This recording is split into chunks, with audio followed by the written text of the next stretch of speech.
my goodness, I can't believe I have a stable 60 frames per second for a still image. This is beautiful.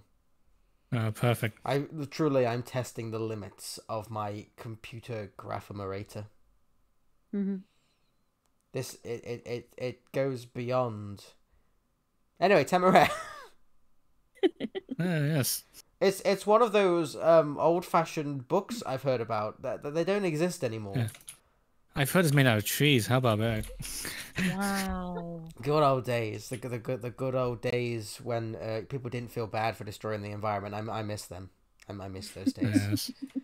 Colonialism, which, funnily enough, To be fair, that wasn't your environment. That was someone else's. yeah, it's okay. We destroyed another culture's environment. That's fine. It's fine. It's like, what about the Yes. British environment? And we're like, well, I mean, They like the smog. It helps them. yeah. Little do the people know that the British thrive in a healthy smog that gives them cancer. Yes. They also thrive on typhoid in the inner cities. This is why the height of our power was however many 100 years ago it was. I miss the days when we could declare war against a country for not buying drugs from us. That was the peak of that's when you know you've made it. Yes. But nowadays they call you a drug lord. Oh yeah, oh now it's all like political correctness and all. Yeah. Absolute travesty. But I like the days when you can steal a dragon egg and it's just part of your business, you know. Oh yeah. Anyway, It's like it's ours now. I thought this would be fun because we all like reading, or people like me like pretending to read when they drive. Mm-hmm. And I can't. oh yeah, I think you're the only one that I actually can. read it, didn't you? I would read more if my brain wasn't stupid. But Like, it is, so I listen. your brain's not stupid. That's you.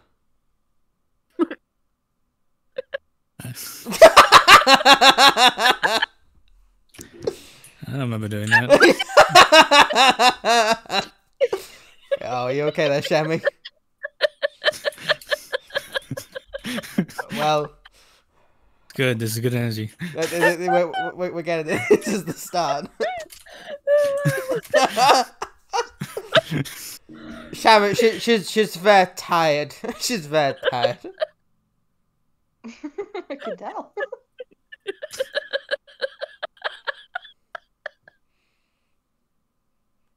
That's so funny. Shammy, promoting taking the piss out of disabled people since 2023. Hey. How dare you? Just because it's easy. Just because it's true. Okay, I had a thought actually. Hang on, I should probably change my avatar picture because I'm just Joey. Yeah, let's not explain that. Actually, you're right. I'll keep it. This is the first video you've watched. Don't worry about it. This is the book review. This is I am Joey. This is my Brooklyn accent. Yeah, if for some reason you looked at his channel and ignored all the movie stuff and said, "Ooh, a book," like, welcome to this one, I guess. Yeah. Welcome to the autistic not podcast. We're not even talking about the book, really, are we? But that's part of the fun. Yeah. I guess talking about the good old days of Britain was technically talking about the book. Well, I mean, it's in a thematic. general sense. It's thematically. Yes, thematically. appropriate. Yeah, because the book takes place in the jolly old time of the Napoleonic Wars. Everyone's favorite. I mean, we're all connected to Britain in some way. Two of us are. One of us broke away, and the other is still owned by. You know, it's all going swimmingly well. Yep. Awesome. Yes. Everything's technically British if you think about it. Everything's fine. Everything's technically British if you think about it. I mean, there's some countries I would say that's not true. The Japanese. Yeah, but how many? Oh yeah, that's American, which is also technically connected by the British They're long not- string. The Japanese aren't American. They were just they were just beaten by Yeah. them. It's not the same. Yeah, they were America they didn't even were really just do much. forced to I was They were about. forced to industrialize by the Americans, and then the Americans nuked them twice. Little things like that. I still wouldn't call that ownership. I mean, you can beat someone up. It doesn't mean you have them as a slave. I didn't say I owned them. I said they were connected. Yeah, you said it. Oh yeah, you did actually. Moving on. Okay, yeah, actually, wait. So how far does British? I mean, if we go to China, we declared war on them over drugs. The war for drugs. Yeah, well, you're in the war on drugs and the side of the drugs, literally. Oh, when memes is history. Yeah. What about Not history, isn't memes. What about Red's? What about Red's place? Russia. It's a good job he's not here, or he would shoot me. Didn't Britain and Russia fight over Afghanistan at some point? I don't know. There's a lot of Was tension. like a proxy war of some kind. Yeah. Back when the Empire was like, we still technically have it, so we're gonna fight Russia for a bit.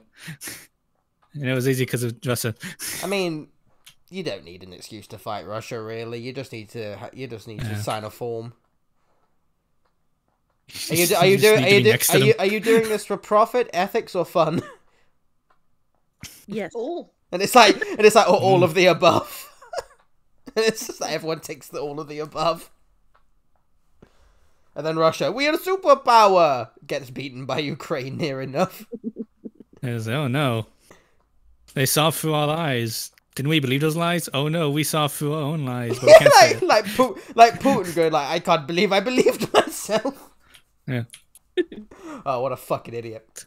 Anyway, Dragons. I like this book. That's why I picked it. I give it a 10 out of 10. I like this book too. 10 out of 10. It was very enjoyable to listen to. Very in-depth review that we've just given as well. Yeah. Yes, that's the video. Goodbye. Bye. No, Lion, you didn't say what you think of it. You have to say 10 out of 10 as well.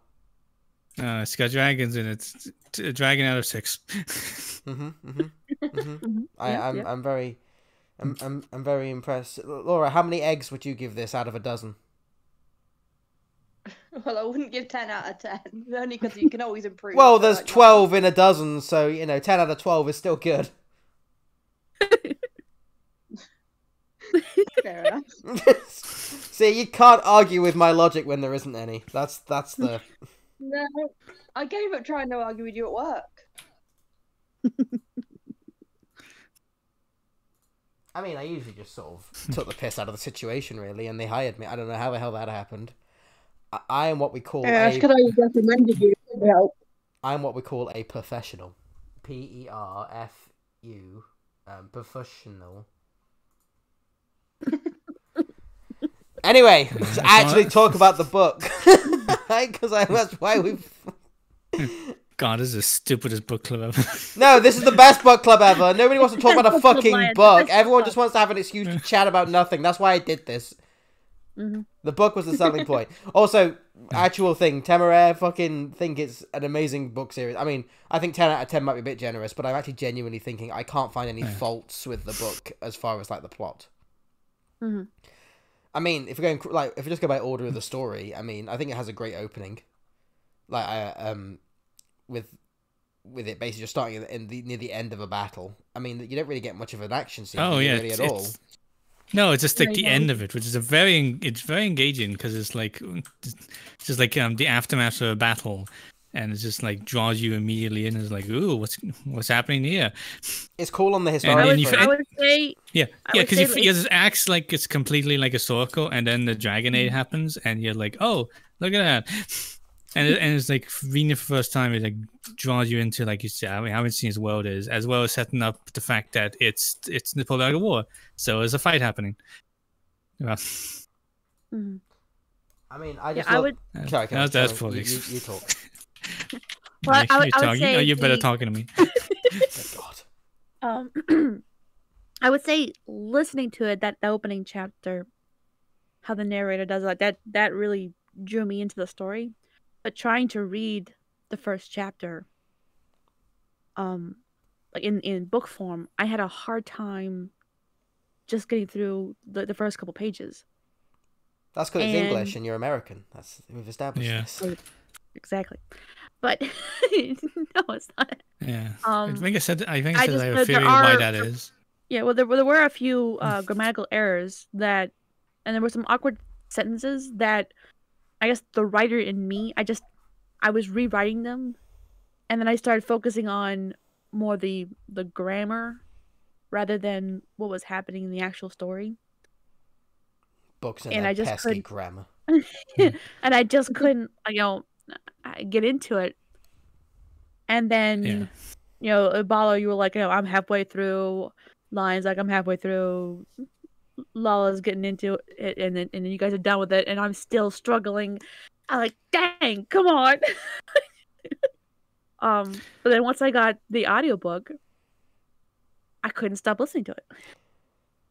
Every time I had a chance to like sit down, I was like, put that on and listen to some more. And I took notes about like each chapter, about yeah, it's a fascinating story, and I love the historical aspect of it that's woven into the story. So it's not a history book with some dragons put into it. It's the history element is more like in the back. The history element is more woven into the story than the story woven around the history. That's I mean, I'd say it does like the best of both worlds. So it takes the setting very well of it being during the Napoleonic era, and more or less everything that was relevant to that era of history is part of the world, and it's fantastic, and you get a sense that that's when it really is. But also, the more you delve into it, Naomi actually like wrote a whole history about how the world is different because of dragons, and it's like, it's one of those things where she did herself a favor by only changing one thing, which were dragons exist. However, that changes everything. Yeah. But what I mean is, she didn't do that dumb thing that that. I see a lot of people do, where they want to change everything. They're like, no, because of this, because it's like, no. She's like, no, dragons exist, and that's why everything is slightly different or completely different, but it's still the same. Like, it's still the same world to a degree, but it's like everywhere has its own slightly different history. And it's quite sensible in that Britain's history is very similar to itself, but that's in later books. But she ties it very well. There's a few changes, but there's not many. And then later on, there's like, there's a big change, but it makes sense because of the dragons, and it's like, that's smart. Because as you're saying, the people who are like, I'm going to change everything. Usually, the fault in those books is that they change everything, but everything stays the same, because they don't get to consideration like what would actually happen if this wasn't here. But like the good thing with this book is that they changed that there's dragons. It's like, okay, how would that change? It's like, well, there'd be new weapons, new tactics, certain battles would change, and outcomes and stuff. And as the book series goes on, it's like, oh, it's woven in well, where like, even if it's like, if you really think about it, it might not happen the way it does, it's enough for you to go like, yeah, that makes perfect sense for what they've established. I think it also being technology stuff. So I think it being Britain is a very good way of making it make sense to be very similar as well to a degree. So obviously Britain is still an island nation, and then it's like, oh well, obviously the Navy would still be ridiculously important, so it is still, I guess, the cornerstone of its empire, which totally makes sense because of where it is and where it's situated and how it moves everything around. But you're like, yeah, it still has an aerial core though, but weirdly enough, like the Navy is still like the most important arm of the military power of it, but obviously we follow the aerial core because of, and I think it's really cool as well. It does the outsider perspective fantastic, because obviously Lawrence is a Navy captain, so him learning about dragons is like, it makes total sense because he's an outsider, and you're like, oh well, why wouldn't he know a lot about dragons? It's like, oh well, he thinks he does to a degree, but then he finds out that the aerial core is really secretive because of all the shit we learn with dragons, like how well, let's just stick with the first book. Obviously, how people see dragons as beasts. And it's like, nope, they are intelligent creatures that people want to use. Yeah, I find it's a mixture of like secretivism and like the fact no one really wants to go near it because they think dragons are like beasts to eat them. Which then has a nice contrast when you learn all about it, and is like, oh, they're actually like nice people. Like, they're more lax. Which is one thing I like about Lawrence as a character, even though he's kind of like meant to be the everyman, he still feels like he's part of that time. Yeah, he's very ingrained in the culture of Britain, and then also the Navy as well. Yeah, he feels like he's a man from that time period, and his reaction is the reaction of people from that time period. Yeah, we don't get that it bollocks where it's like a modern day person is randomly in this era for no reason. I mean, I know that's not literal, but you get some books or just films. Yeah, some books. Most films some now, books actually. was like it's the Middle Ages, and here's the main character, and he speaks and acts like a guy from like 2020, and it's like, it's like why is he talking like this? Why is he act like this? Why is he a fucking idiot? And it's like, it always takes me out with characters like that, because it's like you didn't even try to make him like part of this world. But like, the good thing about Lawrence is that he feels completely part of this world. So he's kind of half fish out of water, whereas like, he knows about the world because he lives there. So he doesn't have to explain that. And the book I think kind of has to assume that you know a bit about Napoleonic War, but not overly much. It's like, it's fine, You just need to know the bare bones to get the universe. But like is fish out of water, and this comes from the dragons, which is really interesting because the lore about the dragons is really well written and really interesting and fits well into the world. And so it's like, ooh, how does this change things? Yeah. And then what you said, Baller, about the importance is still on the Navy. And like, even though they have an aerial corps, it's small compared to like France and these other countries. Yeah. And I like how the dragons are limited as far as like how long they can fly. Like they just can't go from point A all the way to, or fly all the way to point D without stopping. Well, they make food a big deal as well, don't they? Which is great. I mean, like they make it, don't they? That Temeraire, the fact that Temeraire can catch fish is like a unique thing because he was at sea. Dragons don't usually do that, at least British dragons. And it's like, it's because they trade up in the Scottish Highlands. Yeah, and how much the dragons need to eat, especially like when they're young and they're still growing, and then a full-grown dragon, how much they are eating. Like, oh my goodness, like they eat a food lot. Food is made very clear of how much they eat and how important it is.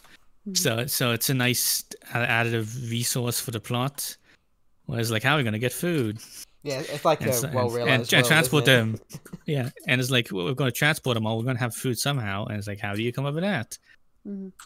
Well, I love how it's clever solutions here and there. It's like we only see him like once in this book, I think, don't we? But it's like the dragon carriers. Like, there's literally a ship designed for like dragons to land at sea, and it's like, it's more important than like the next book, but like you do see it in this one, and it's like it's really cool idea, because like of course they would have to transport the dragon somehow. Yeah, and it's because of the era. It's just a massive. It's basically like a man of war, but fucking huge. And a giant platform at the top of it. And it gives the dragons, like, they get tired. Okay, they're not infallible. They're not without limitations. Like, they get tired. They get hungry. They get wounded. I mean, they can fly like a shit ton of different distance, but it's very clear that it's not limitless. It's like, they can fly a long way. That's not forever though. They have to sleep. They have to eat. They're also carrying like multiple people on their backs as well. Like, they're carrying crews and their flyer and their riders, and that also like weighs on the dragons as well. They're not just. I'll tell you something else as well that I love. I love the fact that dragons are obviously very intelligent. They're like people. Even the dumb ones are just like dumb people to a degree, if you know what I mean. But it's like they're very other as well, so that it doesn't feel like they're just people that look like dragons in a weird way. Like, some things I've read have made dragons just like clever people, I guess. Whereas dragons are very they aren't humans. Like, they have that covetous nature, and so it's like they're very covetous of, like, they have the classic of like jewels and gemstones, which in the wild is like more what they do. But then they also covet their crew, which is why the reason that Temeraire attaches to Lawrence is such a big deal, because they choose a captain, and then the dragon is like, you are mine. And speaking of something sorry, what? Well, speaking of something that's different, because there are dragons, so you still have like the Navy and the Army. They don't have women in their ranks, but the aerial corps does, because of course they can't control who the dragon bonds to. Well, it's for one specific dragon, isn't it? Yeah, and there's that breed dragon that they specifically bond to the Longwing female riders. So it's a nice distinction. Like, that's something that you have, like, and it makes sense because of course you can't control who they would bond to. Oh, and it's like a geography is such a big deal as well, isn't it? So it's like in Britain, like they make a big deal about how they've bred different species of dragon and they've tried to get the best out of them, and it's really fascinating when you learn about that kind of shit. But I love the fact that they don't just make it, oh, every country has like every dragon. It's like, no, Britain very clearly does not have a fire-breathing dragon. That is a very big... We have acid dragons, and it's like, yeah, but it's like that's all they've managed to breed from other species or they've managed to cross with or steal and stuff like that. But for the most part, the British Army is like backed by the Longwing, which are the acid ones, and then the the heavyweight one called again? What Maximus is? Vigo Coppers. That's it. Yeah. So it's basically the British Army goes by the power of Chunk.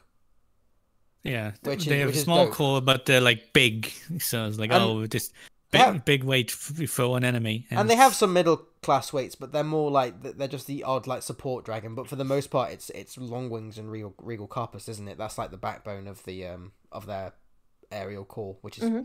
It's cool, and I mean, I know we don't learn this more until later books, really. I mean, well, no, there's a few. There's like the Fleur-Jouet. Is it the what's the French one called? The one that's like really good at night, but it gets upset by flashbang, which is why they've made them. I think it's the Fleur-Jouet. Yeah, that sounds about right. But yeah, and then so the one that works at night, but like daytime is like useless. So it's like the sneaky dragon that attacks you at night. But it's cool though that it's like that's the thing that the French have that the British don't as well, because it's like obviously capturing a dragon is insanely useful. So a lot of the time they're either killed or they do everything in their power to get them away. Yeah, and how sad and disappointed Temeraire is when he's not a fire breathing dragon. He's not. He doesn't seem to have a cool ability. Oh yeah, I like it when he's like, "Will I be able to breathe fire?" When he's talking to the special, and he just goes, "No, I'm sorry." He's like, "Oh." I love how well spoken Temeraire is. I love it when he's talking to the dragon, like is it the dragon specialist, like a draconist or whatever he is, and it's just like he's just fascinating. I love it when he's like a Chinese imperial, and they're just like, "My goodness, this thing is really posh," but it's not the poshest. Wink, wink. When you get that. I mean, to be fair, I was genuinely surprised though when you find out that he is a celestial, because I thought there were. I mean, it's not like it wasn't. I was honestly just thought they were going to go with that as like he's not the bestest, but it's like, but he is the bestest. But they also, it's such a big plot point in the later books, especially as well, that it's integrated into the story. It's not just an extra. Look how dope he is. It's like, no, this is important to everything. But I guess we'll get there if we carry this on. I guess if we've done about world building though, we can go in like the chronological order of the book. I've got like notes of like the plot summary. I did finish this about 2 months ago though, so it's not as fresh in my mind as it should be, although I have read this book a lot, so because obviously how it starts. So I mean we've spoke to the start. I like how they integrate the naval warfare, you know, like how Lawrence is actually upset with the French captain for not surrendering, because he's like, you should have surrendered just for the, you know, like that's how warfare is. And then he doesn't return his sword because he thinks that he's like, you're a piece of shit, Captain, you fucked up. And then he sees the dragon, he's like, I will return this man's sword because I realise now why he did not want to. But I actually like it. It's a really good bit of world building while also incorporating history. You know, he thinks it's like it's bravado or hubris or whatever, but then he actually like, no, this cargo is like worth more than everyone on the ship combined. That makes sense why he fought to the end, and it's really cool. But then I also like it as well, so that they take the dragon back and they realize the dragon's hatching, because they have that. Is it their medical officer on the ship is he's like a sort of fanatic. He's not actually a specialist, but he's read about dragons a lot, kind of thing. Yeah, he's cool. He has a hobby of dragons, but he's the most expert on the ship because it's a ship of naval officers, and like, they don't know because no one interacts with the naval corps with the aerial corps that much. So I was like, it makes sense. So I was like. Yeah, it's really cool, and so they have to draw lots to see which of the naval officers have to harness the dragon, because it's not an enviable position, because they all know at least the basics of if they pair with the dragon, then they'll have to join the aerial corps, and they know that they're basically stuck of it, and dragons are not a favorable prospect for gentlemen. and talk about how like aviators don't go out to the opera or go to parties because they basically always with the dragons, so that your social life's shot. Yeah, And you can't just give it up because you can't give a dragon back. He won't let you. And So you're stuck until you're dead. So it's like, oh, I love the realistic warriors because obviously we follow it from Lawrence's perspective. So he's obviously a very honorable man. I mean that in the literal sense of, you know, honor as, you know, what he is, and he doesn't allow anyone to badmouth the aerial corps, which is really cool. Like he's a very, like I said, he's a very dutiful person. He doesn't see the aerial corps as lesser. However, because of the reasons that you just said, like, he very much doesn't want to do it himself either. So he puts his own name in the lot. Yeah, he respects them because they're part of His Majesty's army. So it's like, oh, he's respectful and they protect, you know, keeps the those country. guys So safe, like, doesn't it? He says, doesn't he? Yeah. And it's like, yeah. So it's like they should be shown at least a bit of honor, but also he doesn't want to do it. But it's really cool that he still puts his name forward as well, because it's his duty. But I love the fact that in his mind, you're like, he's part of him's hopeful, just as like maybe the dragon will just refuse all of them, and then they can just send him to the aerial corps. And it's like, yeah, I mean, he would think that, and it's not like, I guess it's selfish in that it's better to have a dragon that will listen to someone and be in warfare, but it's also a very reasonable, like thought to wish. And then it's also like, but he also wants to do his duty. He's a very well-rounded character. He's not cardboard cutout. He has so many, for saying that he's very, I guess, strict to who he is, he's not simple. Like, he's a very, I just said it, he's a very well-realized character. Mm-hmm. He has his wants, needs, things. There was something that confused me in the first chapter, and then I don't know if it was like properly explained through the rest of the book. There was something said about like, people with families couldn't be aviators because of the social life. Like they couldn't have a social life, and they couldn't. Yeah. But then Lawrence was thinking about Edith and what they could do. What they would be able to do, and so like, well, once you're an aviator, would you be allowed to marry? Yes, but you are. It's just the practicalities of it. You wouldn't be able to spend much time with your family at all, so you'd be a very absent husband and stuff like that. And that, so you, it's one of those just things that it's just hard for people that are in that line of work, I guess, is what they were getting at, because. There are people that are married in the Corps, very rarely, and then there's people that have like relationships, but they basically make it clear that almost nobody does because it's just not practical. And then most of the ones with kids, and they're mostly the women, because they want to. It's easier to for their daughters to be taken as like the next commander for the Long Wings, isn't it? Yeah, familial connections. But it also counts for the bigger dragons as well, though, for the Regal Coppers, because that's why I think a lot of like a lot of the young boys are like kids of some of the navy officers, the aerial officers, for the similar reason, isn't it? Because Regal Coppers, all of them live for a long time, I think. Yeah, hundreds of years. Yeah. And what a thought process to have. Like, is that what's her name? Roland, Captain Roland. Yeah, Captain Roland. Yeah. Who, when she asks Lawrence like how her daughter's doing in his group.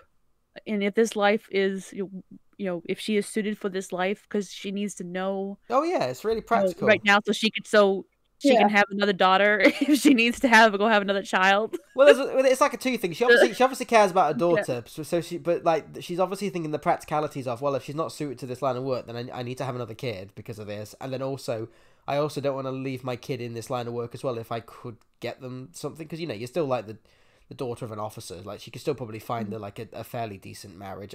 Talk about like the time of the era, wouldn't it? You still had a lot of range shit in the days, didn't you? And it's I don't know. I just think, again, everyone's like a character, but from that era. There's no bullshit from the modern times shoved in there. I mean, I know this was written in 2005, I think, or 2006, so it was before the modern age. But I think it's modern enough. I think it's modern enough, but I think you know what I mean when I say the modern age. Yeah. But yeah. So what is it? See, that little fucking the kid that nobody can't remember the name of because it doesn't really matter. But remember the poor boy gets chosen to be Temeraire's handler, and then Temeraire's just not give a shit. Well, I say Temeraire, Yeah, the yeah. dragon, because he hasn't a name yet. Yeah. And then the Temeraire takes an interest in Lawrence. I honestly love that scene. I mean, I love a lot of scenes in this book, but I like it where Lawrence starts talking to the dragon just because he's like, oh, the dragon's talking to me. That's interesting. And then he goes, oh shit, I can harness the dragon. And then he harnesses the dragon, and he goes, oh shit, I've harnessed the dragon. It's like, it makes total sense why that's because of his character, but I just love the way that's what he does. He's like, oh, interesting. Oh wait, I can do my duty. Oh fuck, I just did that. It's like, And I love Temeraire's like first line is, "Why are you frowning?" yeah. It's just a really cool thing, and then I love how sad Lawrence is, and then you have the cool thing when he makes Riley the acting captain, because he can't do it officially, but he makes it, and then he starts talking with Temeraire. But it's one of those things where it's quick, but not like snap of the fingers how much he starts like bonding with Temeraire. So basically, someone have to remind me if they remember it a bit better. But basically, he's first of all, he's just more like watching Temeraire how much he's eating and yeah, it's more babysitting. Yeah, and then when Temeraire keeps saying I want to go, and he's like no, but then they have the storm, don't they? And then they save one of the guys that falls overboard, and then from then on, he's really like. He warms to Temeraire because he's like, oh yeah, this thing's like a living, breathing, thinking creature that actually is, I guess useful. But yeah, he's like exactly like, oh, I can think. And then does he read to Temeraire before then? I can't remember. Does he read a little bit before then, or does he not read until after then? Because I remember it's like starts after. Okay, if after then, because I remember they save him, and then it's like the next scene they've like put together like a basic harness, haven't they? I think it all comes together. An animal. And then they have a basic harness, don't they? And then they have a fly, and it's really cool that Lawrence really gets into it. I love that, and I love the scene that even Lawrence himself is surprised how happy he is, even though he's like he should be terrified, but he's just weirdly not. And then they start reading together, and it's just such a like lovely little bonding moment that I just think it's weirdly like sweet. Yeah, and was it in chapter 2? When they save the sailor who goes overboard. And when they say, like, he says, like, well done to Temeraire, and Temeraire is just so pleased by that comment. Because he hasn't actually been, like, kind to him before, and yeah, Lawrence feels realizes bad. He probably said a kind word to And I love it, because Lawrence feels bad, and he's like, oh, yeah, I have to change that. Like I said, it's cool that he has to learn. He's not just immediately, like, good at anything. He's like, oh, yeah, fuck, this thing likes me, and I need to look after him. And then he's like very good, and then from then on he's much more warm to him, and then they start reading together. Like I said, it's a very gradual relationship. Like we know Temeraire has chosen Lawrence, but obviously Lawrence didn't really want Temeraire, but we know that changes. Yeah, especially when Temeraire finds that out later. Yeah. Like you didn't want me. Like you should go. I can choose someone else. Like because he wants to free because he feels bad that Lawrence is stuck with him. Well, we're getting there. When Lawrence didn't want this life, and by that point Lawrence is like, no, I'm not. Well, we're getting there, aren't we? Because next after that they end up in Madeira, I believe, yes. And that's when he talks to the guy in charge, and they have to like they buy essentially sheep, and they get but so they have that little section, don't they? Lawrence is like embarrassed because he buys Temeraire a little trinket, which is a really fun little scene, and Temeraire is like acting like it's the most ridiculous treasure ever. One of my favorite lines in the book as well, for like just how it just made me like smile, like just like warmly like an idiot, was when they're going for like a walk, aren't they, up the mountain, or not so much a walk, they flew there and then they start walking, and then Temeraire finds something shiny, and it's just like it's a very common bit of gemstone that's found. And Lawrence is just like, oh, I'm really sorry. If you wanted, like, lots of money, I'm afraid that I'm, like, a really bad choice. And then Temeraire, like, ponders it, and without even trying to compliment him, just going, like, I'd rather have you over all the treasures in the world. But he's not even, like, trying to, like, be like, I guess, like, he's not trying to butter him up or make him think. He's just, like, saying it as a statement of fact. Yeah. And Lawrence has, like, a proper moment of, like, oh, fuck, this is really nice. And I found that really just like heartwarming, just because like, oh, it's really like they're proper bonding. And then you get the aerial core, and then you fuck it up because they try to steal him away. Like the next scene. Yeah. So thank you for this service. We'll take on me. Like, what? Yeah. But before that, he meets James. Yeah, he does. He meets the and the Draconist or whatever his Yeah. job is, but he And- identifies him as a Chinese Imperial. Yeah, and he was not impressed. Or Sir Edward was the one who It's Sir classified Edward, as Chinese Imperial. and Sir Edward Howe, isn't it? I remember Yeah. that name. Yeah, but when he meets James and Volunteers, he is not impressed with James's manners.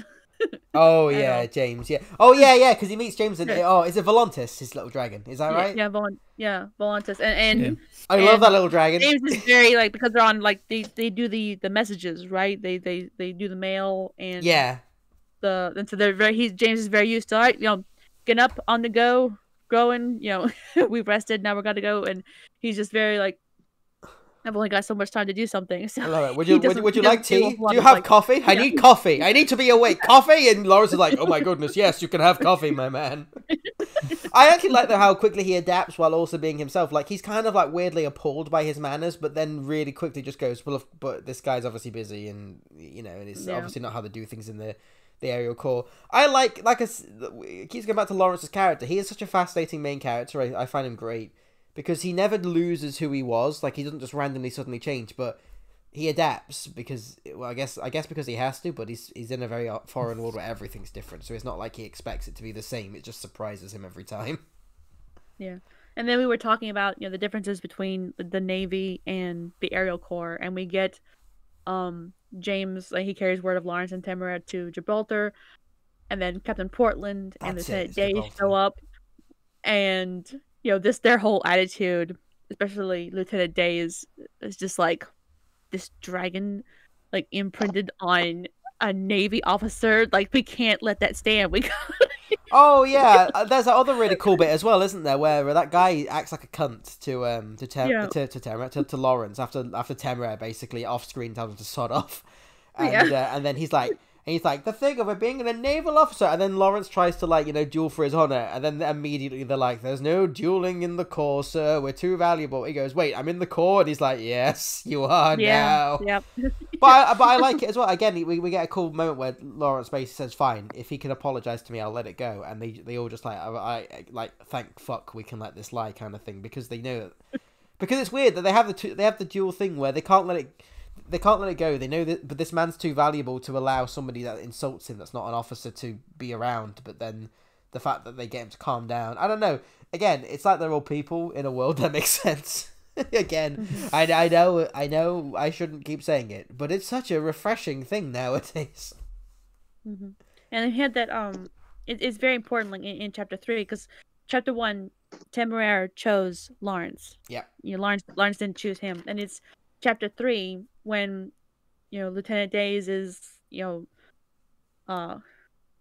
failed to bond with Temeraire. Temeraire doesn't want him, and Lawrence goes to talk to Temeraire, that Lawrence chooses, actually chooses Temeraire. I guess this is, well, what is it? Because you said the scene, doesn't he, where Temeraire says, if you didn't want me, I would pick one, but not that one. He's a dick. And then Lawrence says, and then Lawrence he says it, doesn't he? He admits, he says, I didn't. And then Temeraire's like, oh, but I would do that. And then Lawrence is like, no, not anymore. I wouldn't trade you for anything. It's like, oh. Yeah. Very heartwarming. You're so sweet. But then, and then they chose each other. Just the two of us. Just keep making it for try. Anyway, so then it's off to Scotland. Oh yes. That foreign place. He's gotta... To the SNT. Yeah, but first he's got to stop by and see his family. Oh yes, we have that scene. I think I tried to forget that scene because you also hate his father. Quite rightly. Yeah. His father needs a slap. You find his mother endearing. What's her name again? His love interest before the start of the story. Edith. You don't hate her, but you kind of go, but you totally get where she's coming from as well, in the sense that she's trying to build a family and be part of that. And then Miss Montague, you're kind of like, oh yeah, that random cow, yeah. But I have in my notes, his father will not disown him begrudgingly. Yeah, I honestly, I quite like that in a way as well. Like, I don't like it because he's a piece of shit, but I like that he's like, well, we're not causing a scene over this, but also, fuck you, to his son. And then Lawrence is just like, yeah, I expected this. Yeah, because his dad didn't want him to go in the Navy to begin with, right? No, he just wanted him to be like a Lawrence politician, wasn't it? Basically. Yeah. Lawrence is basically the black sheep of the family by wanting to go and join the Navy, and it's like, no, And now, politics. yeah, and now it's like, And now he's on the worst thing of being an aviator. So it's like, oh. So I was like, are you trying to get me to the at least as a Navy officer, he would still be able to have a social life. Yeah. Yeah, social life and prospects and all that. But now he's like stuck in the aviator. Like, your social life is gone. It's gone. I remember the little scene as well. Remember when before he leaves the next day, when I mean, there's the thing where Lawrence like says to the lady, you know, the one that's been weird, like, you know, I'm sure she'd love it to fly Temeraire. And she's like, no, I want to do that. but then when it's Lawrence's mother, I like it when her and the Temeraire talk. I like how she's like mildly terrified, but then she also is like, can you look after Lawrence? And then Temeraire's just like, I will die before I let anything happen to him. And you're like, yes, this is a dragon. Yeah, but I like that. I like that people who aren't the aviators, they look at dragons and they see like how terrifying the dragon is. It's not just like it's not just like there's someone riding the dragon. It's totally tame. Yeah, it's a cool like duel scene where she's terrified of the dragon on like the sense of there's this fucking massive dragon in my garden that's terrifying, but also she knows that Temeraire is bonded to her son that she loves and everything. So it's, I don't know, it's a cool little thing where she's both, isn't she? She is very apprehensive, but also knows that Temeraire, like, she knows on like the logical sense that Temeraire isn't dangerous, but at the same time she's looking at a dragon. And you're like, yes, if I hadn't seen them before, I too would be, oh dear, this thing's scary. Yeah. No, finally they get to Scotland. If they get to Scotland, is it Loch Laggan? And I love how the dragon instructor I think it is an actual dragon. Oh yeah, he's fucking amazing. Awesome. Oh fuck, what's his name again? Shit. Did I write it down?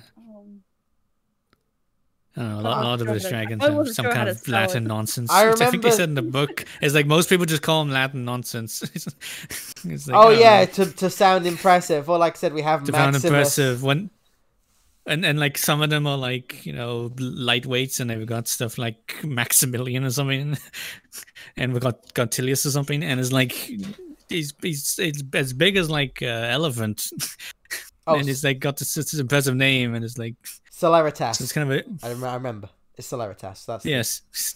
Sorry, I was just making them names, but it's like the idea of like, I like the idea is like they want the dragons to sound so impressive, so it's like, let's call it something cool, and then you compare it to the dragons, and it's like, it's not that impressive.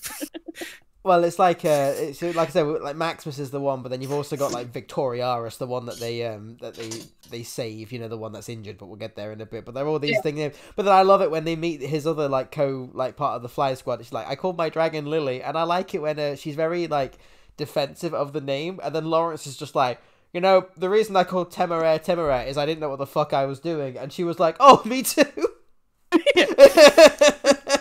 I just named her Lily because that's the first thing that came to mind. I really like that little scene as well. It's not at all pandery to the thing, you know, where she's like, what does he say? He says like, he says lady, like he says that he calls her a lady or something, doesn't she? And she's like, I'm a captain. Yeah, because he's very much like, you know, his manners, how he was raised. Yeah. But I like that. He goes the default of like, oh, it's a lady, you have to act polite, and then it's like, no, I'm a captain. It's like, oh yes, yeah. But I like the fact that even though it's obviously hard, he's not like no one's like a dick about it, in the sense that it doesn't pander on about it. It does it as long as I think the story is relevant for. He immediately recovers and apologizes, and you're like, yep, everyone's like on equal terms here. It's like, yep, it's how it should be. But it's not weird in the aviator society, but when they're outside of that and they're at the ball at the very end, the female aviators are getting weird looks from people because, you know, it's not. It may be accepted in aviator society, but outside of that, it's still, you know, weird to, you know, British society who look at it and be like, The scene in the fourth book that kind of addresses that, I like, well, Lawrence and so we have the captain just talking. So Lawrence meets Granby and Martin, and discovers that Granby was friends with Days, and so that's why Granby doesn't like him. Oh yeah, Granby's a dick at the start. He becomes like one of the best characters in the story, in this book and also in the whole series. But he's a dick at the start. Yeah. I honestly love how he dresses him down as well. Like, he's not a dick about it, but he's very firm, and you're like, oh, that must be annoying, but that's totally respectable. When he basically just says, "I demand respect, you cunt," but not. He says it a lot better than how I did, but that's basically what happens. I like how Temeraire likes getting a bath. Like, he likes being washed. Yeah, Lawrence totally causes loads of a stir, normal. doesn't he? Like he washes his dragon because he wants to. He also spends time with the dragon, and well, actually, I say that most of them spend time with the dragons. It's only Rankin, the dickhead, that doesn't. Fucking dick, yeah. The person that can't be kicked out because no one has washed their dragons there before, and so. The fact that Lawrence washes Temeraire and Temeraire loves it, and he's actually like talking about being getting washed, is that then like Maximus says that wants his rider to wash him, and so his rider is upset at Lawrence for putting ideas in his dragon's head. I love Berkeley, because Berkeley's like he's like totally not serious even when he's like annoyed, and he's like even my dragon wants this now, but then he's just like wants to dote on the dragon. What's the bit later? I mean, I know we'll get to it in the order, but remember the bit later where Temeraire's in the water and then Maximus is there, and then Berkeley just goes, "Get in the water, you big wuss!" And he's like, "I'm not a wuss," and then dives in the water. Yeah, it's so wholesome, and then you're like, these things are meant to kill people. Yeah. So chapter 5 is when we first meet Levitas, then, because Lawrence makes a note of how the Winchester little dragon is being neglected. Yeah, it's one of those weird things, isn't it, as well, though, because it's not awful how he treats Levitas, at least not at the start. It's just very distant, and it's just really unfair. Mm-hmm. But he's not like evil to him. He's just like he's like a bit of a dick for the most part. Mm. It's not until later on that you realize, oh, this goes deep. Yeah. Mm-hmm. But it's not until chapter 6, like near like maybe the middle of chapter 6, that Lawrence finds out that Rankin, the one guy he was bonding with, because Rankin's a cunt, weirdly enough. He seemed to be on the outside from all the other because he's another outsider, so he's like, oh, we're linked, and it's like he never questioned why is he outside, even though he's been doing this all his life. And then as the book goes on, he's like, oh, that's why he's an outsider, because he's a fucking dick. He's neglecting his dragon, and then he tries to. He's basically doing animal abuse in front of everyone, and it's like, what an asshole. As was the style at the time. But we also get a couple of little scenes out before Lawrence really realizes it.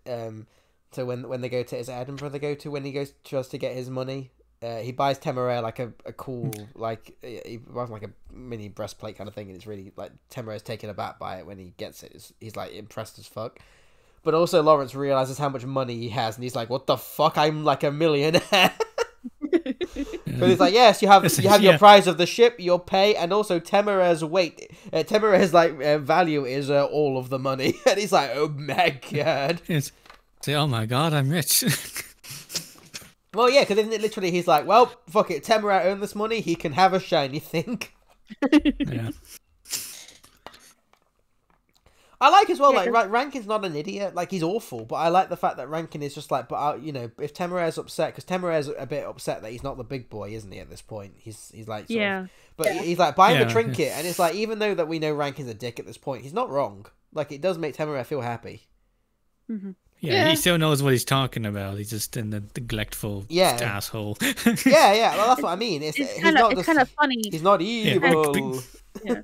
It's kind of funny that Rankin knowing that and giving that advice to Lawrence on how to cheer his dragon up, doesn't try to cheer his own dragon up. Like, doesn't see. Yeah.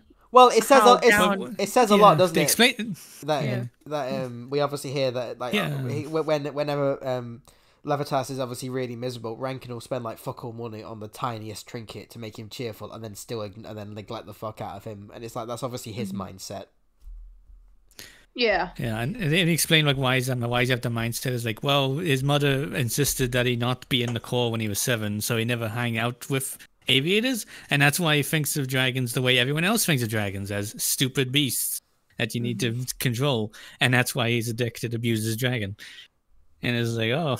And then, but I also love that, like, we get the thing that where Lawrence basically allows Levitas to be left behind because he has the fun thing where he lets them wash him and stuff like that, and it's his oh fuck, what's the job's name? You know, the man that's like his armorer basically for the dragon. You know, and he's the one that gets attached to him, doesn't he? Is it harness something? Yeah, he's a cool guy. It probably is the harnesser, but but then Rankin gets really pissed off that his dragon's Holland. Holland, that's it. That's his name. But he gets really pissed off that Rankin doesn't know that his dragon's like actually doing stuff and having fun for some reason. And then Lawrence has to like reprimand people for talking back to him because of obviously how he is, and it's really cool. Like again, he's in character, and it's like, and I love it. What is it when he talks to Roland, where he's just like, he was your senior officer, so you better shut the fuck up, no matter how right you are. Yeah. And you're like, well, yeah, it's still the mindset of the it's still a man of the time. Yeah. I mean, but for the most part, though, it's a lot of nice little world building. From then on, Berkeley and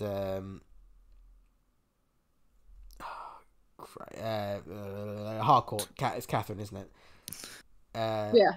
She like they start to become like a lovely little trio that they actually love. I like the bit as well. I think it's a little bit later, but when cause I think it's the thing with Choiseul, the dragon, and the French guy, and Precorious, isn't it? And but later on, where they have their 3 dragon pact of, if anyone takes Lawrence, you two commit treason to help me, and I'll do the same for you. And then Lawrence is like, good God. It's like, should we have a talk with them? No. But I think. Yeah, I think basically after all that, it is that part, isn't it, when we get the deserter, because he's from... Yeah, that's all later on. Chapter 7 is when they help the injured dragon. That's it. Yeah. And Temeraire gets injured. Yeah, Temeraire gets lower, but Lawrence nearly falls, and Temeraire nearly lets everyone die to save Lawrence, and it's a very good bit of character work, because... Yeah, and Granby saves Lawrence from falling. Yeah. And Lawrence was going to let... Granby go, like he gives Granby the choice of, like, they have a talk, and he gives Granby the choice, like, I know I just chose you for my team and you didn't get much of a say in it, but I'm giving you one now, and he gives it, like, he takes him aside so that there won't be any dishonor. He basically he basically says though, like, I want to make you my thing, like my first mate, because basically you are very good at the job, but however I know that you're a piece, like you fucking hate me, so but I also don't want to ruin your career, so if you don't want this, I won't put your name forward. And then Granby is just like, in the most awkward way possible, basically says, I'm sorry for being a dick, and they basically let it lie, because they're both very professional after the fact. But also, I think, is it after that scene or just before, where Lawrence talks to Temeraire, and then Temeraire, he's like, in the future, if this happens, Temeraire, you have to let me die, and then Temeraire goes, no. And then Lawrence is like, I think it was before. And then Lawrence is like, you have to promise me, Temeraire, that if this happens again, you will let me die, right? And Temeraire's like, no. That's what I really like about dragons, because it's just so straightforward, and it's like, no, this is what I want, and it's like, well, listen to these, and it's like, no, that's not the logic you give me is nonsense. Yeah, I love it when Temeraire talks about like honor and duty. Just goes, it seems rather silly to me, Lawrence. And he's like, I'll do it because you like it, Lawrence, but I don't think it's sensible. I love that scene though, where they're helping the injured dragon, like just how the whole description of that scene. It was just like I'm on the edge of my seat, like wow, like this is intense. This is really intense. It is really tense. Like, yeah. And then accidentally hurting Temeraire. That's because like the dragon didn't mean to do it, that they're It's a helping. massive dragon still, though. But, yeah, again, it's a dragon. It's in pain.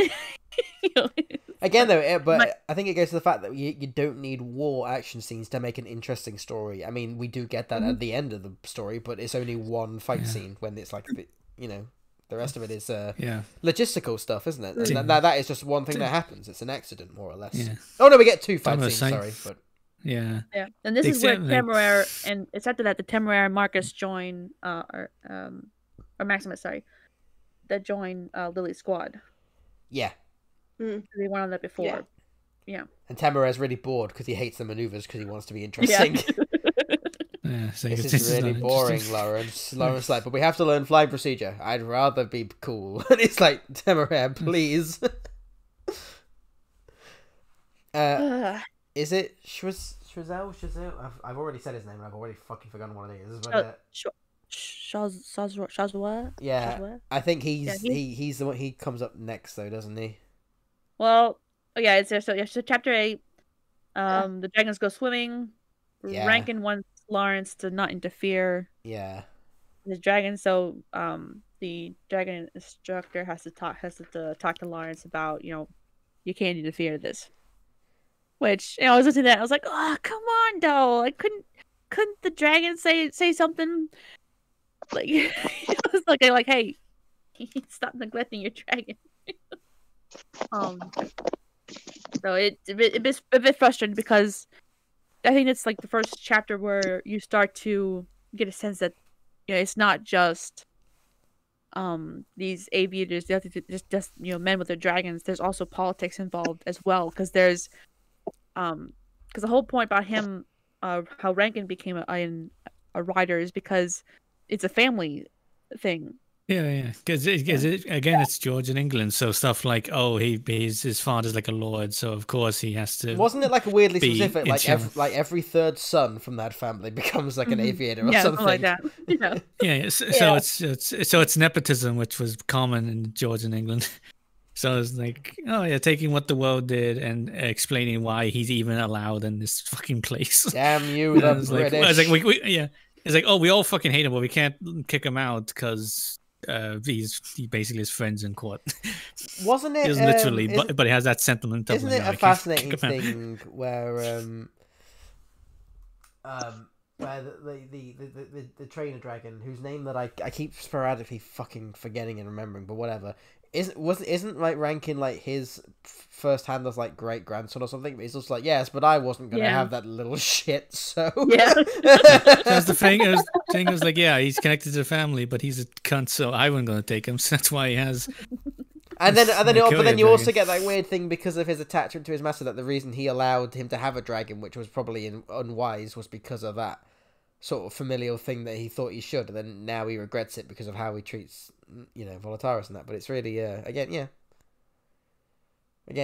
It remembers that. Oh, this is George in England, so this stuff would happen. But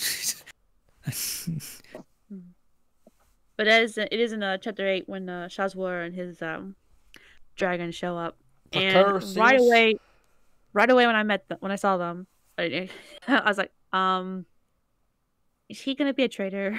You're just saying that because he's French. Yes. Pretty great word as well. I mean, just because of how correct you are. Mm-hmm. And also, I thought it was like, it would be so cliche to make him a traitor. And then a couple chapters later, I was right. Well, I like it though, because it totally makes sense about why he's a traitor though. Like, he actually has like a logic, not just I'm the bad guy. It's like, no, it's because he's terrified of his dragon being killed by Napoleon, because he genuinely believes Napoleon's gonna win. Because in fairness, Napoleon does have the numbers. Yeah. Yes, and also at this dragons. Point, very close. He's very close to taking over. The war is going badly. Europe. Yeah. But we also get this scene of them going down south, don't they? They go. So after that, they go. Yeah, chapter 9 is the battle against the French. Lily is wounded. Yeah. Yeah. And that's the battle I nearly forgot about. But that's when you learn about the French dragons being like weak at night, because they use the flashbangs, don't they, to blind it, so Temeraire can like knock one away and stuff. It's like, yep, it's really fucking cool. So biology is a really a big deal. But we get to one of my favorite fucking hilarious scenes in the book when they eventually get down south, when they're talking. Remember when the little kids are like laughing about they're seeing them for like.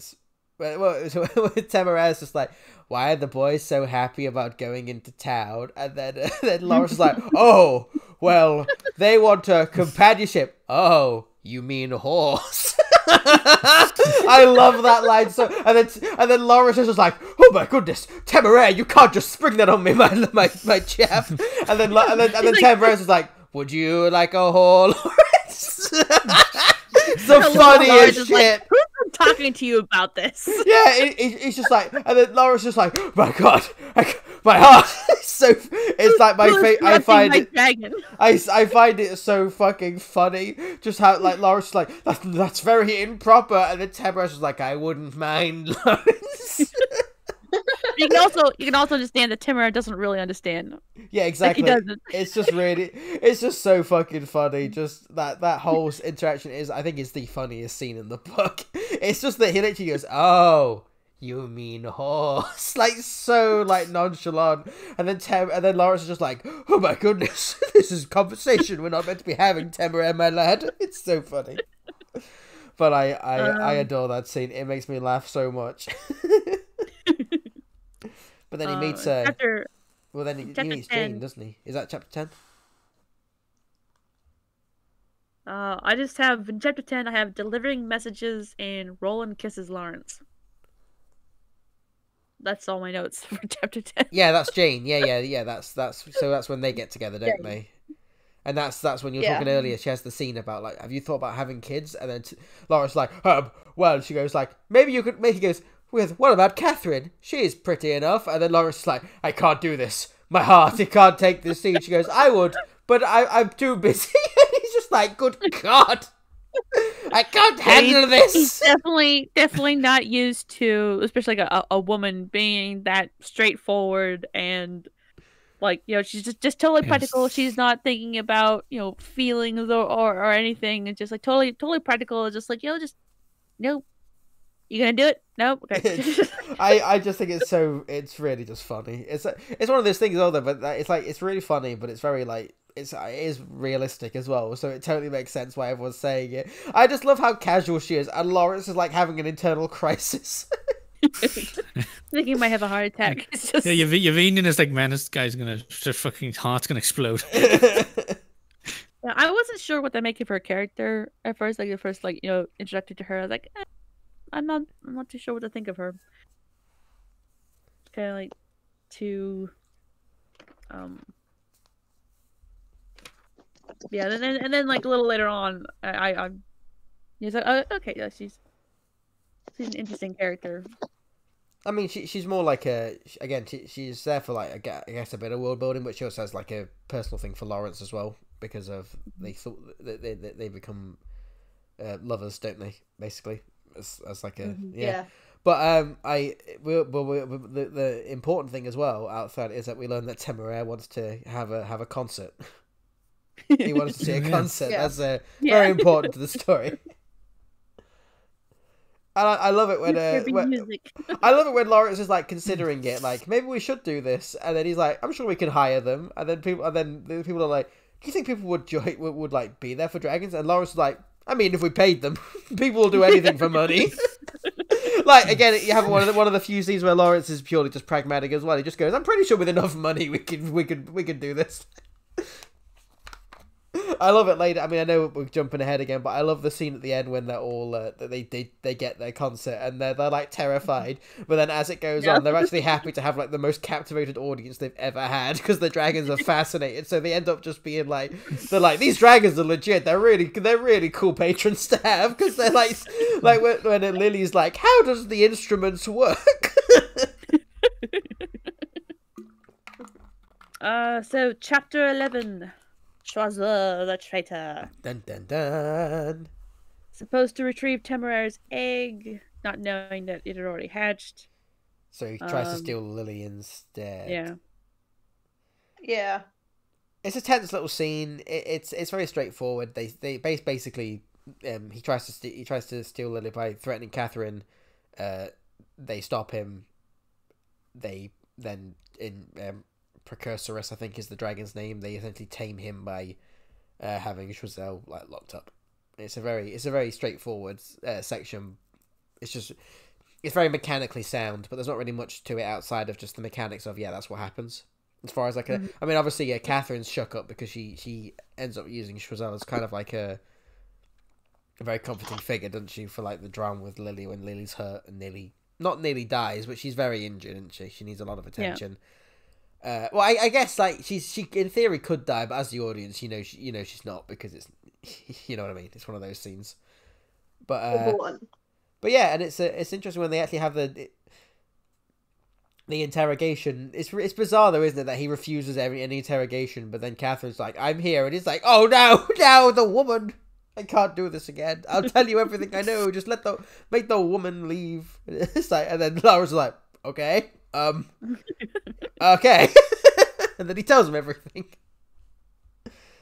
Again, though, like I said, even though like Shami, like you said, it was kind of predictable, but it's like I find the explanation makes it totally. I'm fine with it basically because the explanation is sound as to why he does it. Yeah, I mean, it does work. It was just very predictable. Like meeting him, and maybe it's because of all the books I've read and movies watched and stuff that we get a Frenchman and his dragon. It's like, is he going to be a traitor? And lo and behold, I think that's one of the first sections as well, don't we? Where we get like a bit of it, not that bit and thing, but not long after this is when we get the first bit of history through the Battle of Trafalgar. Like Napoleon loses that, so it actually has like a big bolster for the people back home. But it still doesn't. It's still only one victory. But you get like a lot of this thing, like other stuff's happening.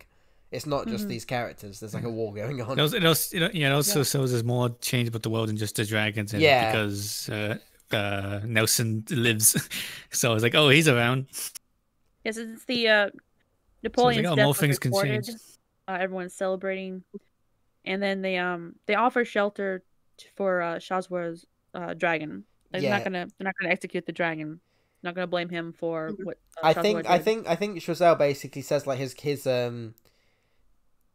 his conditions for like basically forcing his dragon to comply with him at the breeding center is just that they spare his dragon, isn't it, basically? And they will just be there. The British are just like, done. We can use another dragon, I guess, like that we can use for breeding and stuff. There's there's no downside here really. And that part was heartbreaking. Just his dragon's reaction, like to him being executed and stuff like that. Like the dragon just is just in so much distress.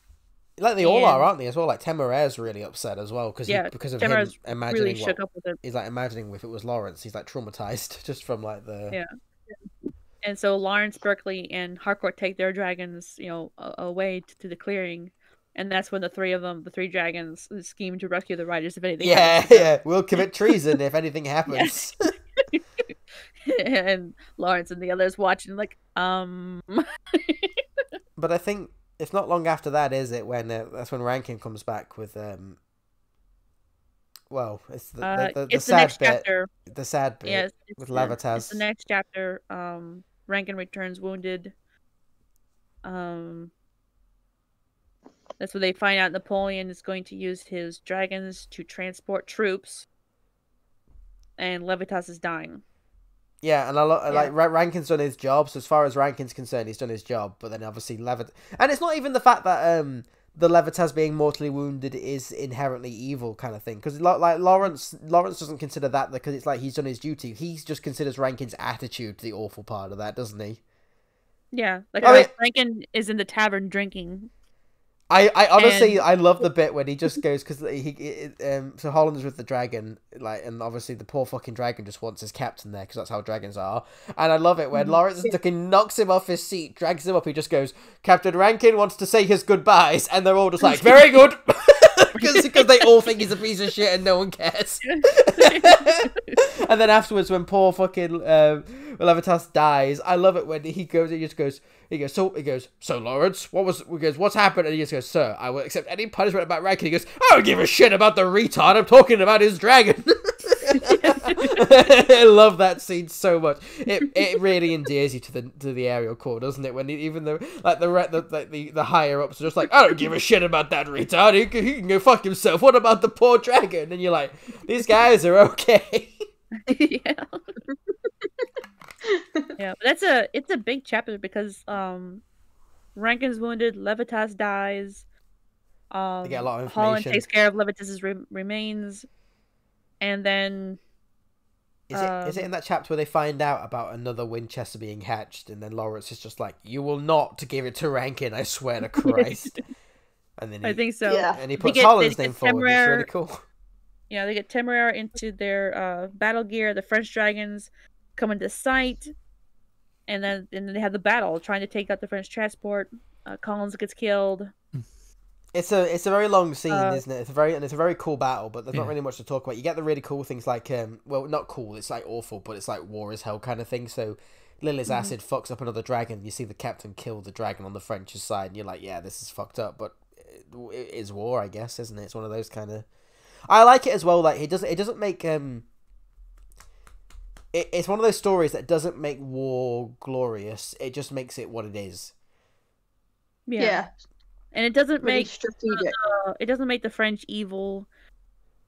Like, Well, they capture a few, don't they? They have like that little back and forth moment where the French are trying to take Lawrence prisoner to capture Temeraire, but then they're also doing it to the other dragon. You get a little back and forth kind of thing, don't you, with the boarding parties and stuff like that. And oh yeah, and we glossed over it earlier, didn't we? But I love how much effort they put into training, don't you? You know, like how the gunner squads have to really be fucking amazing because they have to fire from dragons. yeah, like just trying to picture all of that on a dragon, like the where Lawrence would be sitting, where the gun crew would be. Yeah, I just thought of that, and it was just, I imagine them climbing around it like monkeys, and it's like, Yeah. leave it. Either those caballeros, whatever, like those hooks are like either really long and strong, or these people like are got grip strength like gorillas to fly off when they're walking around. I can't imagine how it would look if they did a live action adaptation of this. Oh yeah, I don't think that would be. Very Apparently, a while ago it was in the works, but it never got to screen, and I'm kind of grateful for that because I don't know. Keep it as the book. It's a great book. I mean, if they do it well, I'm happy. But anyway, yeah. But I think for the most part, so I like it as well. Like it's not just like they win either. One of the transports makes it, doesn't it? One of the French transports. Yeah. Lawrence is like, fuck. But that French dragon also gets captured because Granby goes over onto that dragon and takes the captain hostage. So he's able to do what the French tried to do to Lawrence. Yeah. Yeah.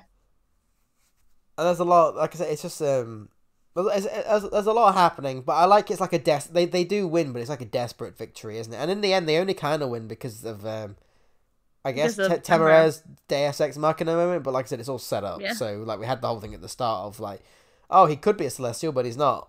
But he is though. But he is. And he has the power of the divine wind. Yeah, he's a shouty boy. he uses the power of Re, and it's yeah.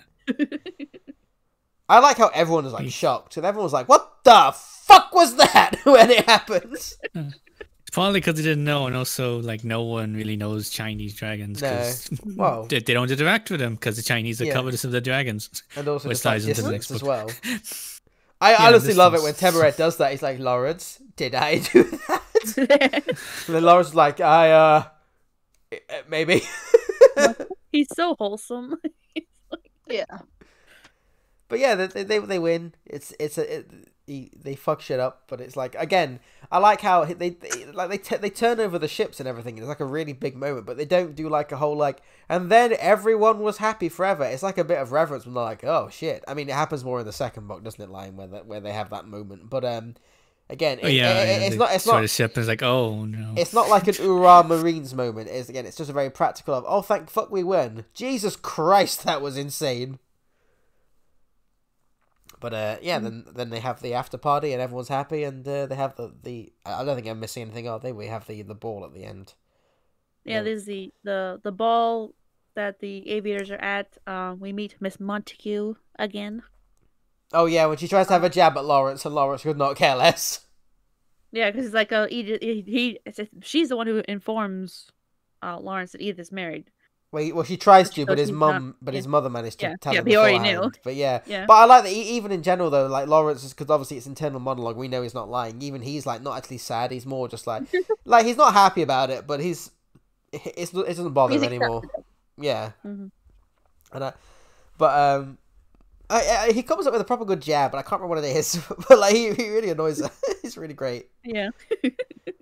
But then we have the scene, and then he talks to the dragon biologist, and he's like, Edward. and he's like, this Temeraire is a celestial, and then it's like, isn't that cool? And then the guy's like, no, the Chinese will kill you over this. Like, oh shit, and that's more or less how the book ends. Yeah, it's awesome. Yeah, I hope that doesn't come up at any point.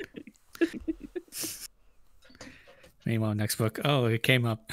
I mean, I think the only other little thing we have again is another bit from Temeraire where Lawrence is like, wait, you're meant to be with like royalty? Oh shit, I guess that's why you were meant to be with Napoleon. And then Temeraire's just like, I think Napoleon would suck compared to you. Yeah. Oh, Temeraire is great. Like just like his view of the world. His outlook is very pleasant. Yeah, his outlook, and he's so wholesome. Yeah, he's a good boy. Temeraire's a great character, and he has a lot of development because isn't it? I can't remember when it is in the book, but he has a point, doesn't it? Is it after Lily gets hurt actually when he's not fully on board with it, but he does he understands like duty to a degree at that point, doesn't he? Because he was like, oh, I wanted to protect my friends, and he's like, oh, I guess this is at least a part of duty, and then Lawrence actually quite happy that Temeraire's, I guess, thinking outside of himself. Yeah, but he's got very childlike innocence, and he sort of develops. Yeah, like he's got he's got a very childlike way, but he's also very clever as well. It's a very kind of dangerous combination. Mm-hmm. Yeah, he's curious. I mean, I know we've glossed over it, but we've got so many books. I like the one where Lawrence is like reading lots of math, but he doesn't understand, and then also in foreign language he's trying to enunciate. He's just like, oh, well, fuck, I'm saying. But Temeraire seems happy. Oh yeah, we also forgot as well, don't we? When they're talking to the Choisel's dragon and that Temeraire can speak French, and we learn that they learn it in the egg. Yeah. Yeah, but it makes sense. He has got a French name. I mean, Lawrence gave him that. Yeah. But yeah, it's cool where Lawrence is like, what the I learned English too. Yeah, it's like what the fuck. But then I think later on the actual surprise is the guy like, wait, how the fuck did Temeraire learn English? He only was with you guys for like a day before he hatched. Then, then later on they find out that Celestials is really good at learning languages. Well, so it's like they can just almost pick it up instantly. I mean, we're getting neato. Again, we're sort of leaning forward, but like they're more like scholars, aren't they? And it's cool that plays in because Temeraire kind of is scholarly. He just likes to fuck shit up as well. Yeah, because dragons have a natural inclination to fight because they like it. So of course he wants to fight. Them fighting words. Yeah. But I mean, we're going through the plot of Temeraire. But yeah, we're going through the plot of Temeraire. I think it's very solid. I don't think there's any plot holes as far as I can tell. When I was reading it again, Other than there's dragons in the world, but that's we've discussed that. So other than what? Sorry. They're just being dragons existing. They feel like there should be slightly more changes than there are, even like more experts in them, or just the way they're trained or studied. I don't know. They make it quite clear that in Britain that it's more there's lesser because they don't use them as much as in other, and they kind of hide them away in the mountains. So it's only like the specialists or like the aerial corps are the ones that are interested in Britain. There are. I know it's not really relevant to this book, but then other cultures, a lot of other cultures know more about other dragons. Yeah, I they don't just know. do a lot of the studying and testing on them that you think they probably would do. Well, I think it's also like where England is, like how far where England is, and then you've got Europe all connected. Well, you got France connected to other countries, so they're able to like share knowledge easier. Yeah, true. They have the thing as well. And you got the Chinese who are very secretive about their dragons. Yeah. And meeting Temeraire and what he can do as a celestial dragon, you can kind of see why. They know a lot about dragons. In fairness, like the British government or the specialists, like when you have, you keep reminding me of his name, Shammy, the biologist, but he knows a lot. Like they know a lot about dragons. It's just they don't have access to any. Edward. Yeah, Edward. So like, and again, that's more like every country is very covetous of them because they're a phenomenal resource to have. But it's like I don't know if it's in the book version that you had or whatever, but in on the audiobook there's like a post book like section where there's like the biology of dragons, and it goes into like British dragons especially about how they bred them, and how like most of them in Britain were like medium weight dragons. So because the regal copper's like a crossbreed, isn't it? Lion, I think they said. Yeah, that's not in the physical book. Yeah, like so when Sir Edward first meets Temeraire in chapter 3, he's never seen Chinese Imperial. I think he's seen like maybe pictures of them. He's seen like illustrations and stuff, isn't it? Yeah, illustrations, but he's never actually met one.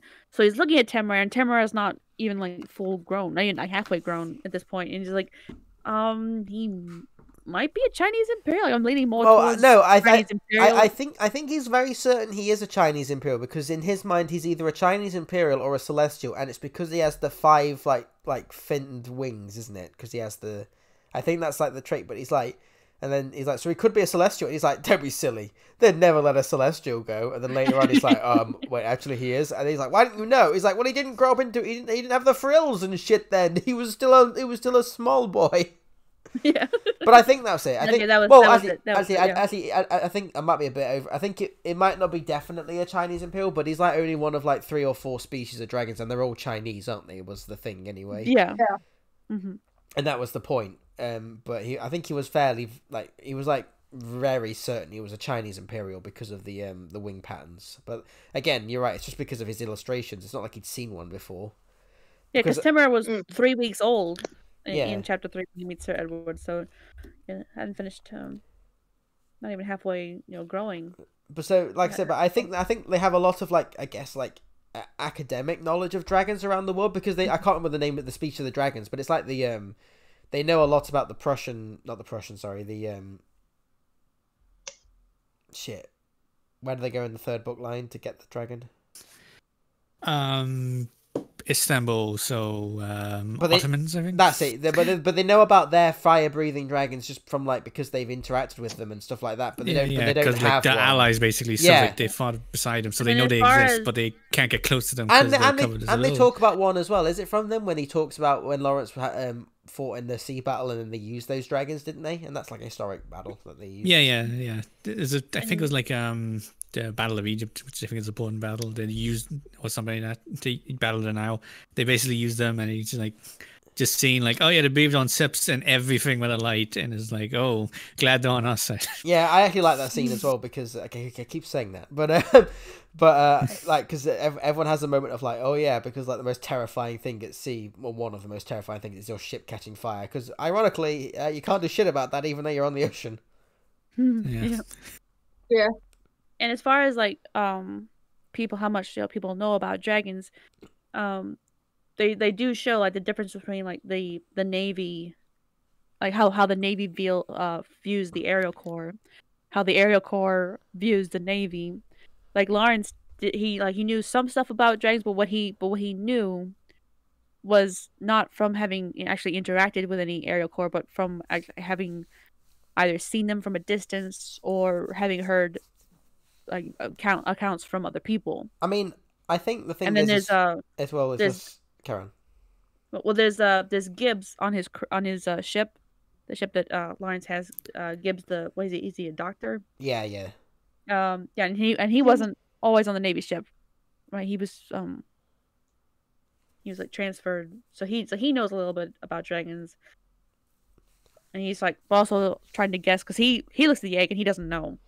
No, he just knows it's a dragon, and he just knows he just knows the general shit about he just the shell's hard, it's gonna hatch, and that's just a general tell kind of thing. But I think the other thing is that I guess you could say is wouldn't the society British society change with dragons? And I guess it could, but I think they make it very clear to a yeah, degree. it's a point throughout the series that like it doesn't change because they don't like they Well, think dragons are beasts, so Well, they don't change. I was because gonna of it. say, I think they make it very clear that British society has still revolved around its navy more than dragons, even though they use them. So to them, the only use that the society of the British Empire has used dragons for is as part of its military force, but not part of its society. I think that is kind of a point. I think it's a mixture of like dragons weren't really tamed until the Romans, which they make clear. Yeah, and then one of the also latest fact that civilizations, wasn't it? one of the latest. One of the latest civilizations was the Romans, and that's why everyone in Europe is basically copying them. And also the fact that England didn't have many dragons. Yeah, they're all so they would have less interaction with them. They were all medium or small ones, weren't they? To be fair, they're all medium small, and there weren't many of them, so they, like they wouldn't have many interactions. Highlands, so they just kind of like left them be, didn't they? They just kind of let them alone. They were just like, just leave them, they'll go away. Yeah. So compared to other countries, they've got like the least interaction with dragons, which explains why the attitude towards them was just thinking them as beasts. And then later on, when you go to China and then especially Africa, you go like, oh.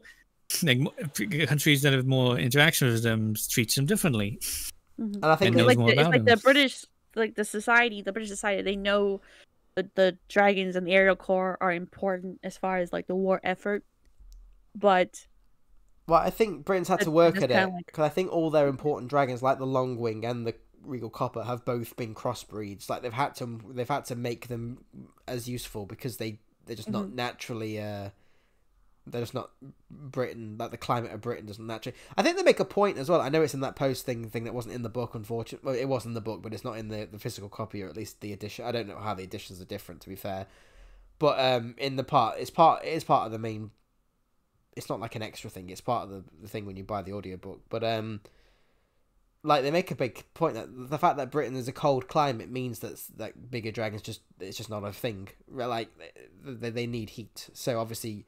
They need to be, I guess, tamed to a degree by people with like the breeding grounds to maintain their mass and stuff like that. That's why they're smaller in Britain, which is why it wouldn't be historically. Okay, then why would they be in the coldest part? Sorry. They should have been in the south then, not Scotland. That's the coldest bit they could have been in. They make a big deal, don't they, about the springs and stuff that they've used, don't they? That's why they chose that specific area. Yeah, the hot springs. Yeah. I think they make a big deal, don't they, about how they've literally turned the hot springs and they've made like lots of areas around it. Like they've made this like small natural area, like they've basically forced it to work for dragons. Mm-hmm. Yeah. And then how much dragons eat, and on an island you've got the dragons to feed, but also your human population as well. So it's having to balance that. I don't know. I mean, I could see that, but there could be stuff to change it or anything. But I think it's perfectly well done with what's in there for what's in there. I don't think there's any issue like plot holes. I think there could be changes if you wanted them. I think it's perfectly fine there for what it is. Yeah. I think they've added enough to make it all make sense and stuff, and like you can't cover everything because the possibilities are literally infinite of what could happen. Oh yeah, but I mean, I don't think so. You have to cross a line to be like, let's be reasonable. Yeah. But I mean, I don't think there's any contradictions, at least anyway. I think it's no. So it's enough to make sense. Sound. Yeah, it isn't stuff like doesn't make sense because what if a Roman dragon stomped on like an emperor? Wouldn't that change everything? And would like France not exist? Is like we're not going to cover that. That's ridiculous. I have to cross a line of what we're going to change here. And and I think like we've just gone through lying, especially because we're fucking autistic and I've gone into this world way too much. But I think as far as like on the world scale, I think it totally makes sense for why it's in Britain, and I think that's probably the reason she chose Britain, or at least made it work for Britain, because it was the easiest to start with. Because other countries, I think Britain is like the most. It's the most neutral. Like it's not as bad as like Russia for treating with dragons, but it's not as good as China or Africa. So it's like a nice middle ground. I think every other country, at least that we see, has a more has been changed more by dragons, and it's entirely by the geography and how dragons are. Whereas because Britain's a cold country and also is an island, it's like, yep, there's not that much interaction with dragons here, relatively speaking, on a historic level. Because in like, even in Russia, it's like, I know we'll get there eventually, maybe, if we ever do that, but it's the point is, it's like, yeah, they don't have, like, big dragons, at least, like, naturally, but it's such a big landmass that they have a lot of things there, and they can import shit and stuff, and it's like, yep, they're attached to a lot of other countries. And I guess that's like the point of it, isn't it? But then they don't really have any heavyweights, do they? Well, many, do they? I don't think so. I don't know.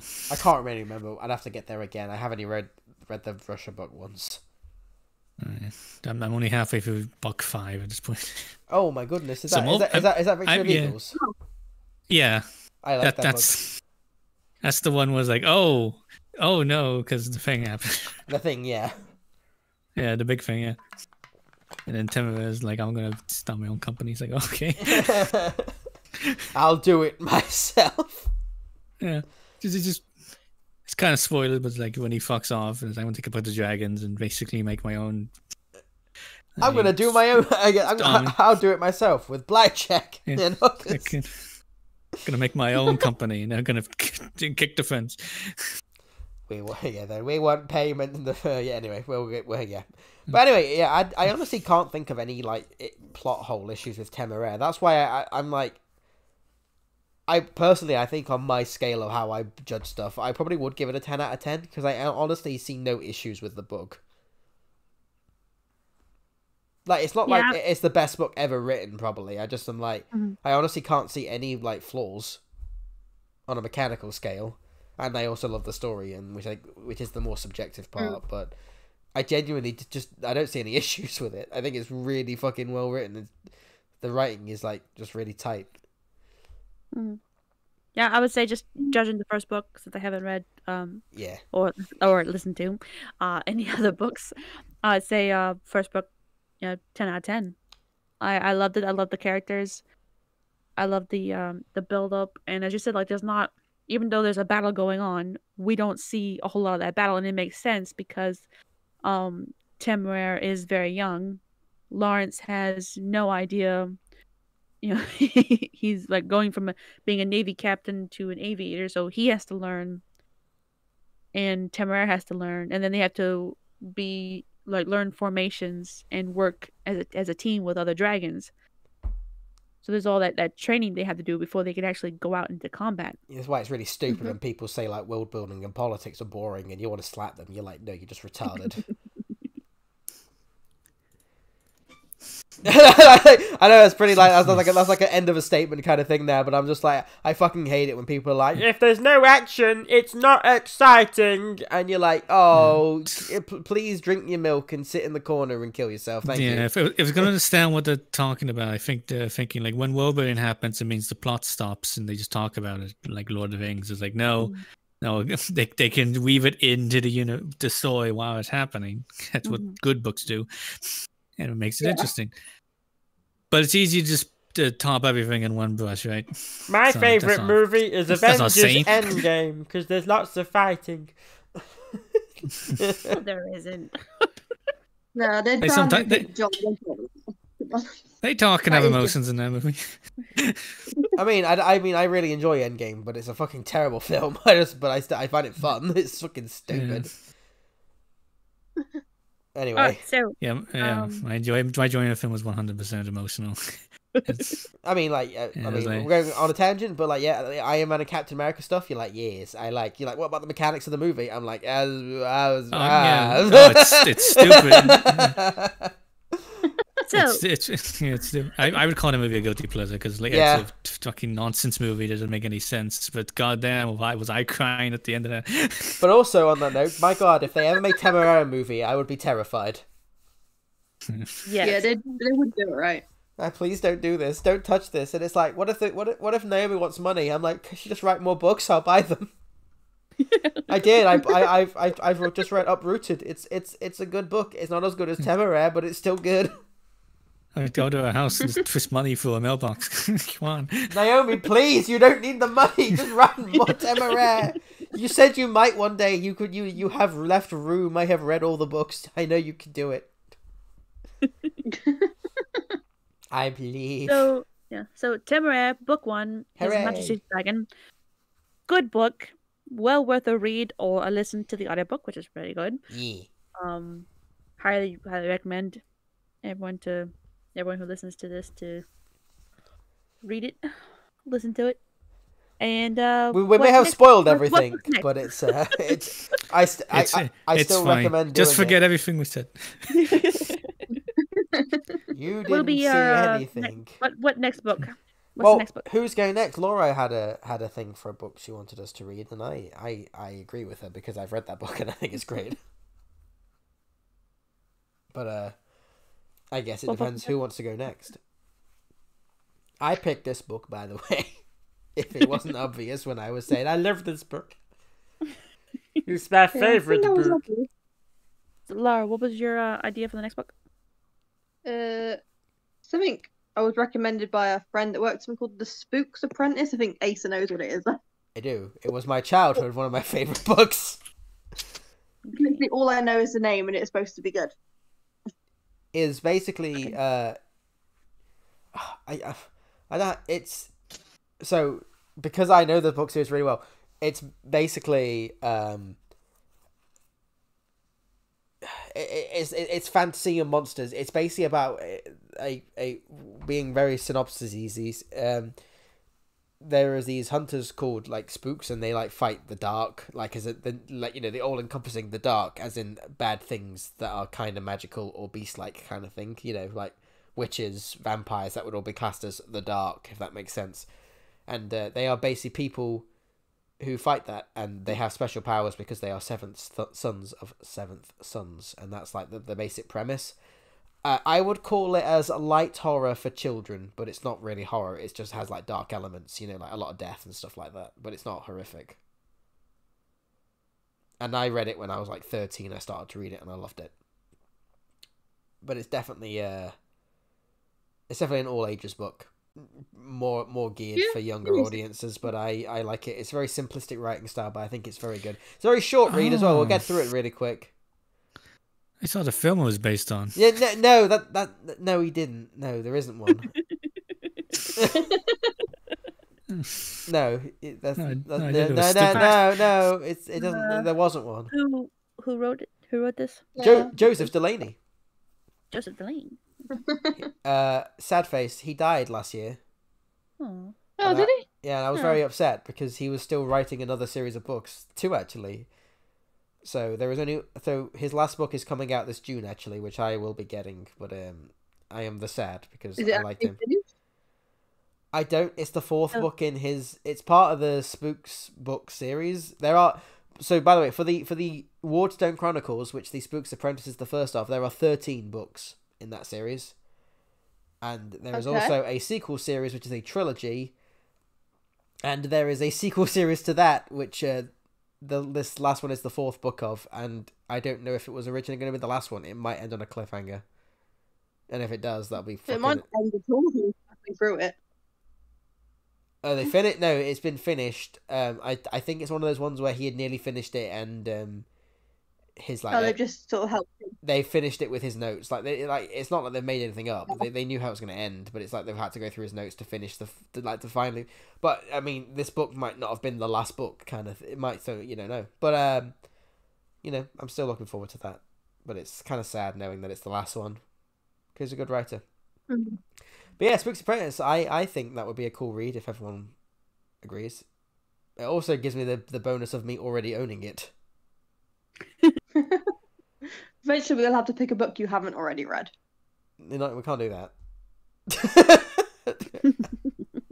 No, we can, obviously. It was honestly on my list of books to pick anyway, so if anyone wants to do that, I am all on board.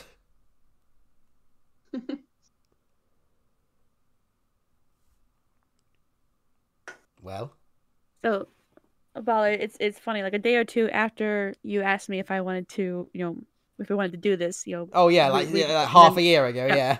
Yeah. Well, a day or two after you asked me, I got a message from another friend of mine who was like, "Hey, do you want to do a book club? Like, we read a book and then review it?" And I was like, "No, I know these people are not the same person." But was so strange. Like I got because I talked to you about what book to pick out and stuff, and then I get a message from another friend who I actually know. Like I know her. She doesn't live like she lives real close to me. And like she's real, not like this guy. Like, and she wanted to do this, and I was like, okay, like yeah, that'd be fun. What book? And she wanted to do Moby Dick, and I was like, have you read that book? And she goes, no, I haven't read it. My mom's read it, and she said it was really good. And I was like, okay, there's a lot to unpack from that book. Yeah, like just saying, like it's a good book, but it's a thick book, and there's a lot. I have not read Moby Dick. There's like moral dilemmas and stuff, like it's a lot to unpack. So maybe we choose something a bit easier for our first book. and you go like, how about this book called Temeraire? I've heard people talk about it. Say more complexity. Yeah. Sharon's just making life easier for herself. How about the same book that these other retards have asked me to talk about? Well, so we eventually decide Pride and Prejudice, since we both not read that book either. Read it, but we're gonna read it again and then talk about it. We just need to get a third person in on it, so it's not just the two of us talking. Just the two of us. It could be two of you. I mean, I've not read that book, so good luck with that. Yeah, thank you. Yeah.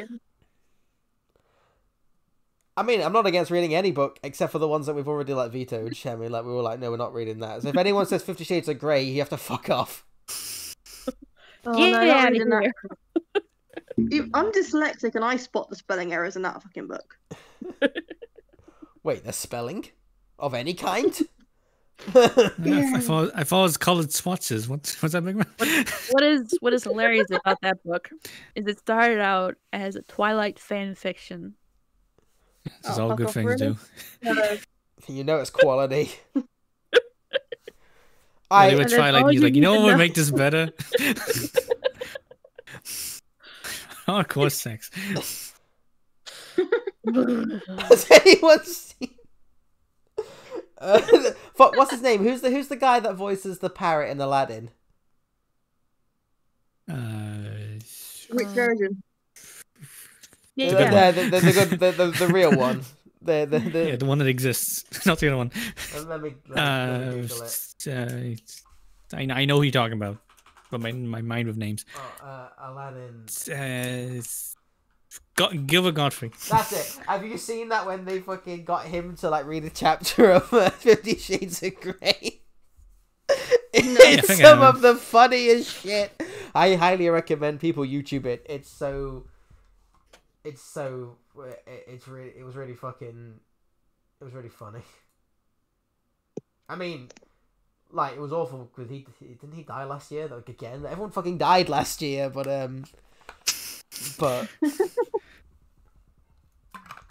anyway, so yeah, I mean, I don't know when we're gonna do the next one. I mean, now that I've got the internet set up and I'm not moving yet, although the house move, I should find out tomorrow if I'm fucking getting a mortgage. Are we Spook's Apprentice, or anyone have a different I picked this book. I am at you guys' behest. Yeah. I'm open to options. I was just suggesting something. I will read almost anything. Yeah, and I'll actually read it, not just listen to it. I mean, I have the bonus. Sound like you thought you better than us. I mean, I have the bonus of I have already read The Spook's Apprentice about fucking 12 times, and then I've listened to it. So I have all the perspective, and I'll listen to it again because I already have the audiobook. Shammy, Lion, what do you think? I'm okay with it. I'll try to find a copy. Yeah. Hooray! There we go then. That was easy. Hooray! The end.